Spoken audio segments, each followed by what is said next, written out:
Je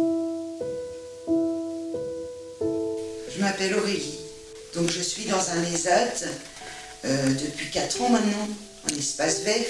L'ESAT, c'est un établissement social pour les handicapés en fait. Donc moi, c'est spécial parce que moi j'ai une maladie psychique.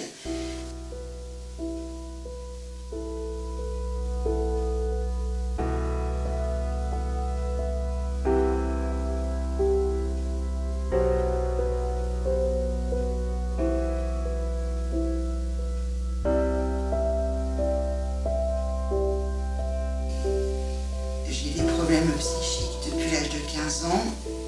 Je faisais des insomnies la nuit. Et puis plus ça allait, moins je dormais. Et du coup, manque de sommeil. Donc c'est comme ça que mes troubles psychiques ont commencé. Mes problèmes psychiques, c'est la schizophrénie et la maniaco-dépression. À 15 ans, je suis allée à La Roche-Morna. C'était un centre où il y avait des ados en difficulté. Je l'ai très mal vécu parce que j'étais qu'avec des problèmes de cas sociaux. Et ma famille était très bien, n'avait pas de problème comme ça, social et tout. Et du coup, je me suis trouvée avec des gens à 15 ans. Quand on débarque dans un lieu où tout le monde est bizarre, on va dire. Pour moi, c'était bizarre. Je me demandais ce que je faisais là. Moi, c'est parce que j'avais des problèmes de sommeil. Donc, pour moi, c'était pas une maladie. Et puis, à 15 ans, j'étais au collège, donc je faisais le taxi-ambulance de La Roche-Morna jusqu'au collège à Baugé. Puis à mes 18 ans, j'ai rechuté, mais là, puis au secteur ado, au secteur adulte.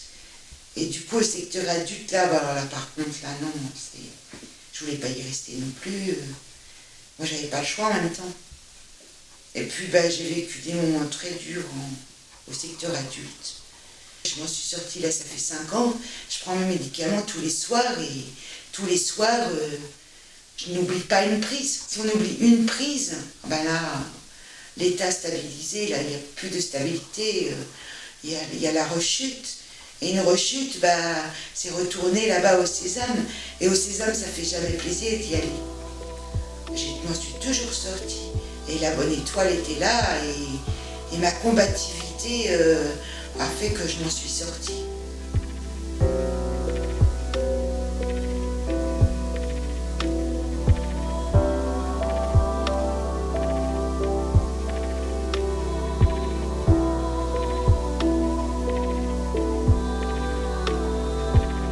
Par contre, j'ai rencontré une personne qui m'a aidée, qui m'a incité à faire de la peinture parce qu'elle pensait que ça pouvait m'aider à m'en sortir.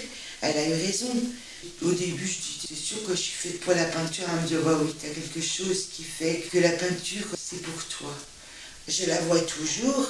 Elle m'aide. Quand je lui envoie mes peintures, elle répond tout de suite ce qu'elle aime moins.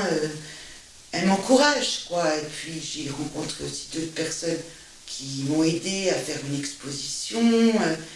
Et je pense que si on est bien entouré, je pense qu'on peut réussir.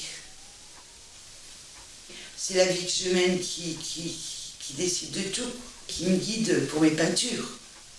Je peins ce qui me vient par la tête, quoi. Donc ça peut être, c'est surtout de la peinture abstraite, moi. C'est pas vraiment la perfection de la réalité. Ça vient de mon cerveau qui travaille. Au bout d'un moment, ça sort tout seul, quoi. Sur le papier, ça sort tout seul. Et du coup, les couleurs, toutes les couleurs, c'est pareil. Puis les couleurs, c'est selon l'humeur de la personne.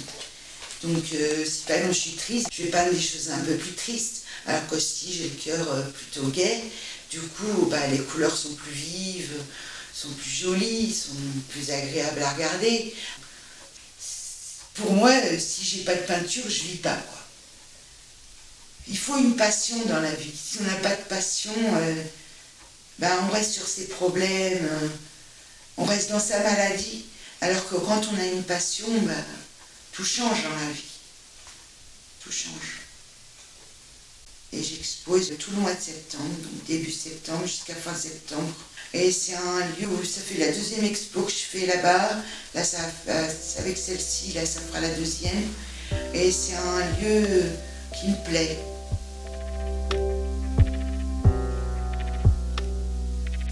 Ça, c'est un message d'espoir pour ceux qui sont aussi dans la maladie. Il faut aimer la vie, il faut essayer d'aimer la vie.